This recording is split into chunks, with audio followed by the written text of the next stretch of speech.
You are watching Bhagavad Gita. Welcome to my channel देवी आचार्य।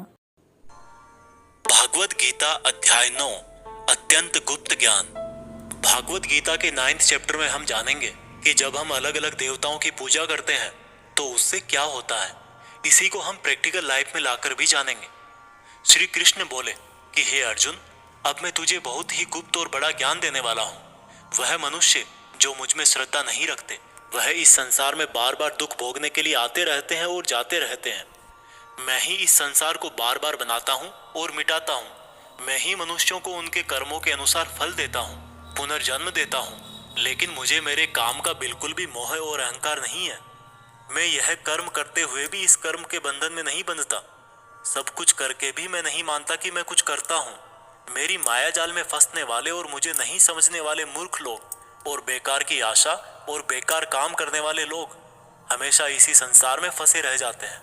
जो वेदों को पढ़ के स्वर्ग प्राप्ति के लिए मेरी पूजा करते हैं, वे लोग इंद्र के स्वर्ग का आनंद भोगते हैं। लेकिन उनके स्वर्ग के सुख तब तक ही चलते हैं जब तक उनके मानव जीवन के पुण्य खत्म नहीं हो जाते।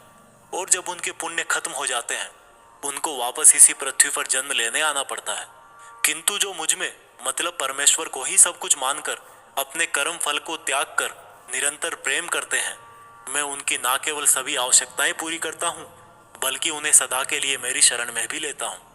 देवताओं को पूजने वाले देवताओं के पास, पितरों को पूजने वाले पितरों के पास, राक्षसों को पूजने वाले राक्षसों के पास और मुझे मानने वाले सदा मेरे पास ही आते हैं।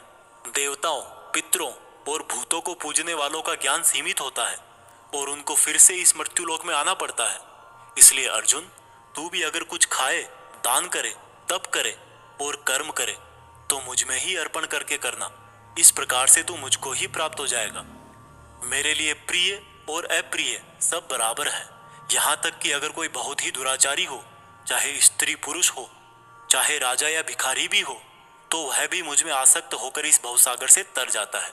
इसलिए अगर तू भी मुझ में समर्पित रहेगा तो मुझे ही प्राप्त करेगा। दोस्तों, जैसा कि श्री कृष्ण ने कहा कि जो जिसकी पूजा करता है, मैं उसको उसी से जोड़ देता हूँ। दोस्तों, इस बात का बहुत गहरा मीनिंग है।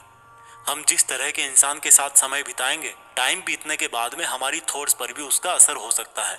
इसलिए निगेटिव थॉट्स वाले लोगों से दूर रहना चाहिए और जो लोग पॉजिटिव रहते हैं, जिनकी जिंदगी में कुछ करने का मकसद है, उनकी रेस्पेक्ट करनी चाहिए। क्योंकि आज भले ही वो कुछ ना हो, लेकिन जैसा भगवान ने कहा कि जैसी भावना वैसा नतीजा, तो उस प्रकार से सही रास्ते पर चलने वाले एक दिन मंजिल तक पहुंच ही जाते हैं। Like, comment, share and subscribe my YouTube channel Devi Acharya.